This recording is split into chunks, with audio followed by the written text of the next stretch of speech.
Hi everyone. Yeah, actually doing last night's video about the what was it? The critique.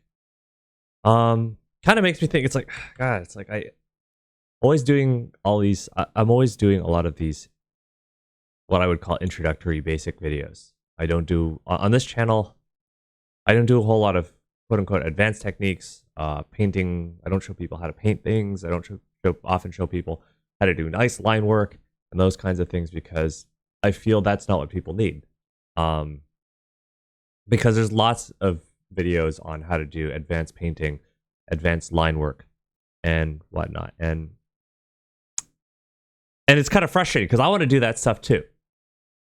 And well, it's but the thing is whenever I see people's work, it always comes down to the basics. Always comes down to just not quite getting really good optical illusions, being able to handle that, a good wireframe, getting nice line work. And when I say, sorry, not line work, getting good draftsmanship.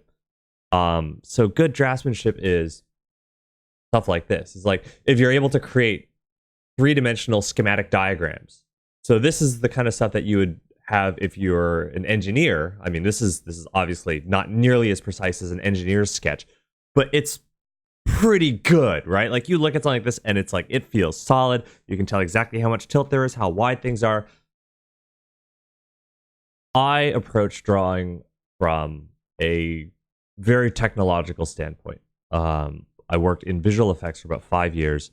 That meant that everything that, I was a technical director, and all the stuff that we did in visual effects, this is when you look at any kind of science fiction movie and they have the giant robots and stuff like that, and it's all CG. That's the kind of stuff that that's the field that I came from. And I mean, I was doing this stuff back in the age when we were using Silicon graphics workstations to do this stuff, and you couldn't do this stuff on your home computer. But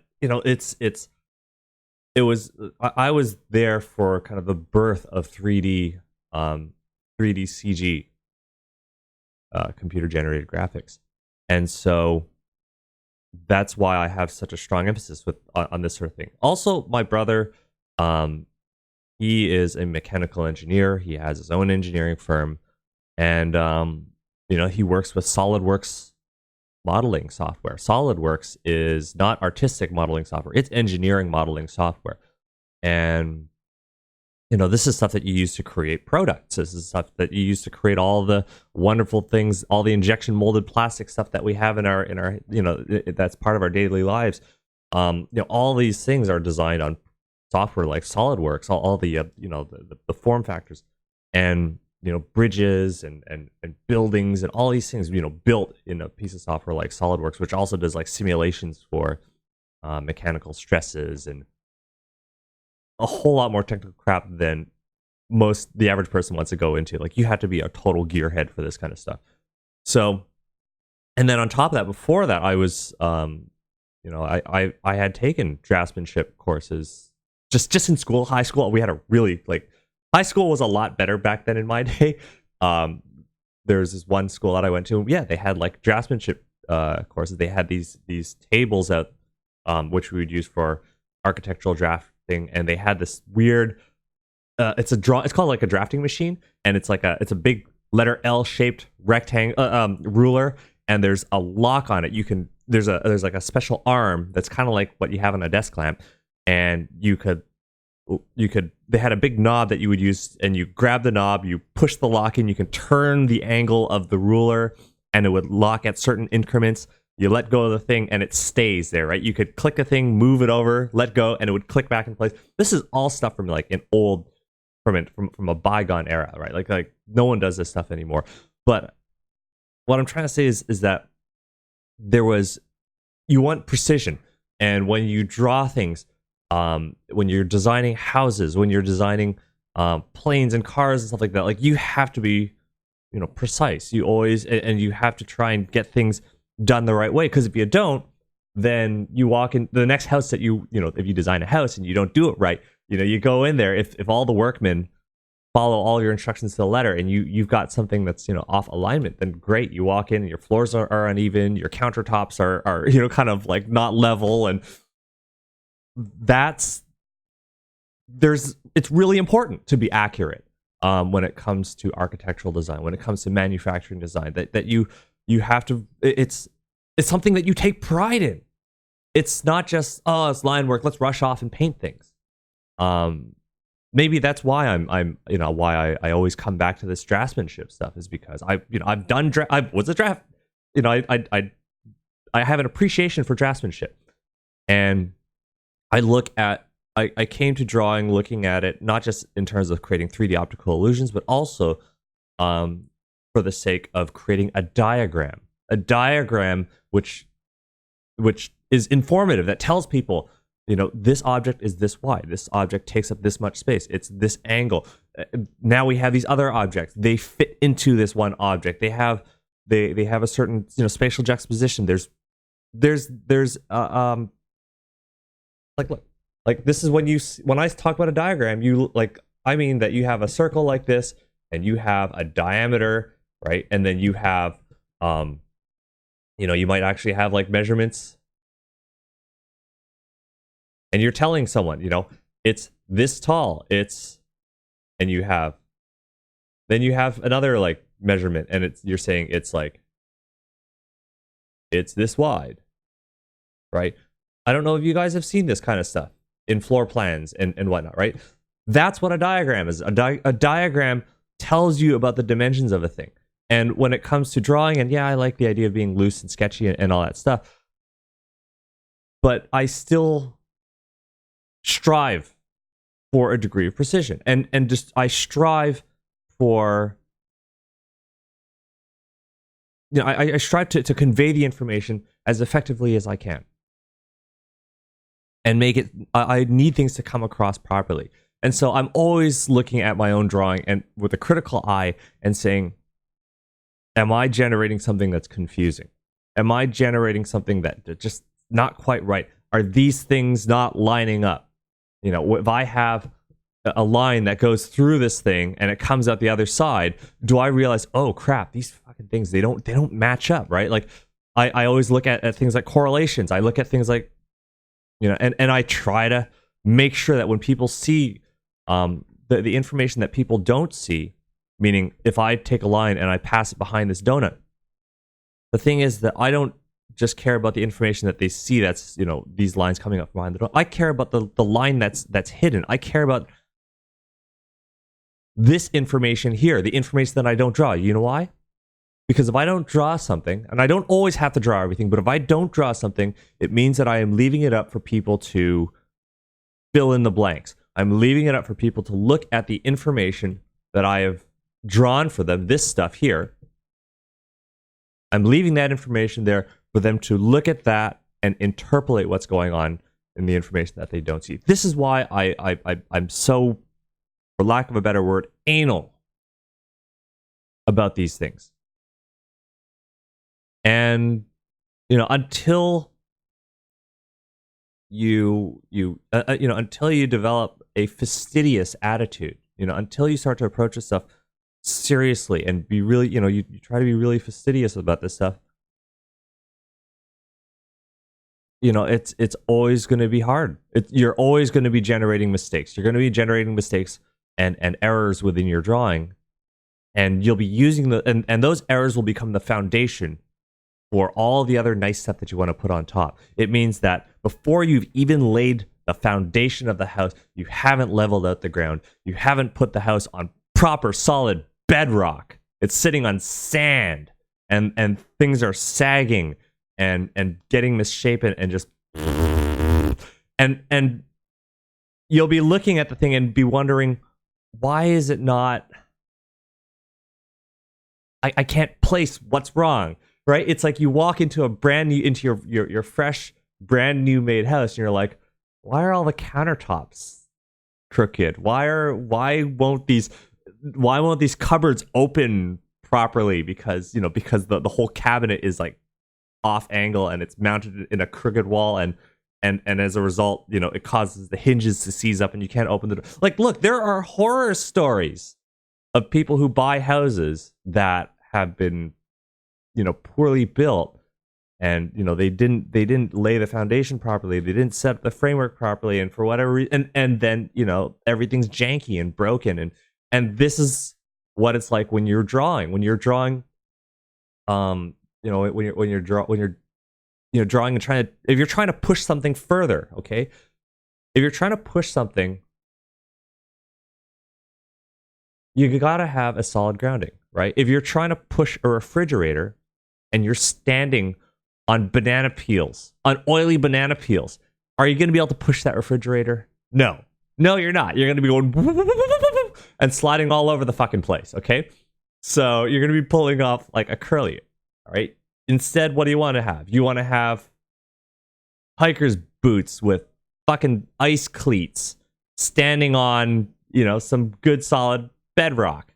All right? You want you want good traction. You want a good solid foundation. You want nice strong legs. This stuff's all foundational. All of this stuff is necessary for you to be able to push a heavy object. So in relation to when it comes to a drawing and you want to push a drawing further, you want to add more detail to the thing. You want to add more nicer color, nice rendering, nice lighting, nice shape, all this other stuff, all like little tiny fine details, lots of patterns, lots of, funky cool clothing and weaponry and props and all this stuff. And you know what? You're going to need that solid foundation, because right now I look at a lot of people, a lot of the amateurs, they don't pay attention to their foundation. They're standing on oily banana peels. And they look at these exercises as a thing to just rush through so that they can become good quickly. And I get it, right? I mean, like, yeah, you want to be doing the nice stuff fast. But I mean, take pride in being able to make a solid foundation. And I think that's the reason why this is, okay? The reason why people don't care about a solid foundation is because no one has ever, okay, like no average layperson, meaning our clientele, our consumers, the people who pay us for our art, none of them have ever gone in and said, oh man, that's a drawing with a good solid foundation. That's a drawing with a nice solid foundation, and it's like there's nothing, like everything is right where it needs to be. It feels really solid. The only people who ever say that are fellow artists. And really fellow artists who are in the know, right? It's a thankless job, okay? Trying to be super accurate with this stuff, come right out there. I know why no one does it. It's because it's a thankless fucking job. This is like, back to why I stopped working in visual effects, is because by and large, a lot of the visual effects is not making cool robots. It's getting rid of green screens. It's painting up the wires when they do a backflip. It's having to digitally remove a costume rack. Okay, so that was in the live footage. So the thing is that they shot the footage with the actors and all that shit, and they forgot. Oh, god damn it. One of the guys forgot and left a rack, like a clothing rack with costumes on it, and it's sitting in the background, and the actors are playing out their dramatic roles in front of a costume rack. Okay, and so our job is to go in there. We got actors moving in front of them. We can't reshoot this stuff. This is done in post. All right. We even have a phrase. It's the phrase is, oh, we'll fix it in post. That means we shot the footage incorrectly. We fucked up. All the actors have gone home. They've all been paid. All of the rental equipment has been packed up. It's gone. We don't have the ability to shoot this shit anymore. Now we send it off to post-processing, where some schmuck like me gets paid $40,000 to $50,000 a year, and this was 10 years ago, 12 years ago when I used to. So it's probably more now. Some schmuck like me, high paid, goes in there because they didn't do their groundwork and digitally removes that thing, pixel by pixel. Thank goodness it was back in the age when we were working at cinematic 24 frames a second. Okay? And we get rid of that costume rack. Now, I say this is a thankless job because you do your job right, and you make it seem like that costume rack never fucking existed. Gone. I don't even see it. Never even knew it was there. Hey, save the day. Save the day, saved a few $1 million, didn't have to rehire actors and all that shit. Great. And you know what? No one If you did your job right, no one in the audience will ever know. None of them will give a shit. They won't pay a dime more. They just want to see a movie without a fucking costume rack in it. But if you fuck up, okay? You do something janky in there, you forgot, you missed like maybe like a corner of the thing. Someone in that audience is going to say, what the fuck's that? And then, oh shit. Now they're yanked out of they're yanked out of like, they're suddenly no longer watching a movie. Now they're like, oh shit, I've just been reminded there's like, I'm not watching an actual, it's like if you try to do a rig removal and you missing one of the wires. I mean, Neo does not look fucking awesome if there's still a wire connected to his ankle. So this is what I mean. Visual effects is a thankless job. All right. You do your job right, no one will thank you. You do your job wrong, you're fired. Same thing goes here when you're drawing. You do the fundamentals. Thankless job. You do your job right, no one will ever know. No one will ever care. Okay? You do your job wrong, people are going to be like, kind of janky. Number of likes, 2. Or something like that, right? Okay, it's not nearly as bad. All right, but the thing is that you know, you have to strive for you know, I strive for perfection. I strive for perfection, and I've done it so much that now this stuff comes relatively easy, and sometimes not. You know, I will go in there and I will eviscerate my drawings and I will redraw, you know, anything that's wrong. But the thing is that mindset is what allows me to do it. Right? It's what allows me to not be precious with my work. Kind of funny that it seems like it's contradictory, but it means I'm not precious about the lines that I've laid down. I'm not precious with work that has a poor foundation. I don't you know, really value stuff that has a poor foundation. And to me, right, you might think, oh, it's just a little thing, right? It's just a little thing. Yeah, I know it's just a little thing. You know, maybe people will just let it go. Let me ask you something. Would you run a marathon if, I don't know, your pinky toe was broken? It's just your pinky toe. You don't really need it. You'll be fine. Just take down a couple Percocets and get in there. Would you eat a delicious chocolate cake with maybe just one teeny sliver of broken glass in there, cutting up your insides on the way down? Or I don't know, a chocolate cake made of 99.9% not cockroach. Right? So, you know, sometimes the minor thing, okay? Would you fly in a jumbo jet? Would you willingly fly in a jumbo jet that, I don't know, had maybe, I don't know, a 10-gram ice cube thrown into the turbine? Right? Like there are things that, you know, that, oh, I don't know if those things can ingest. I know that some of these things can be really fragile. Like, it doesn't take much to destroy, you know, for something like that to go terribly wrong. So, I mean, that's the thing, right? Is that you don't, right? There are some things for which there are very low tolerances for failure. Would you be satisfied if someone were to operate on you, you know, to remove a tumor and maybe forget, I don't know, they just forgot their wristwatch in there? Just a wristwatch, come on. How about their I don't know, their diamond pinky ring from their alma mater? Would you be okay? I don't think they're diamond, but whatever, right? Would you be okay with that? Like, to what degree would you be willing to accept it? So the thing is this, is that it's important to be always aware of all the things that can go wrong, to maintain a clear vision of your work as you're working on it, and to be uncompromising. Absolutely absolutely uncompromising. Fuck it.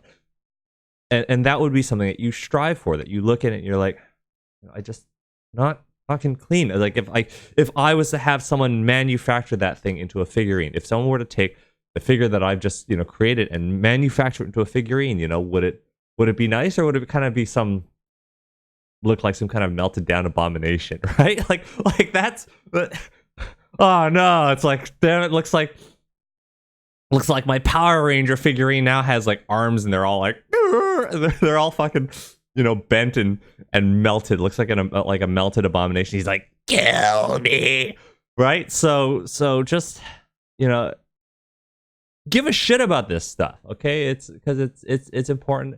It is a thankless job. No one cares about this stuff until you fuck it up. Anyway, that's it.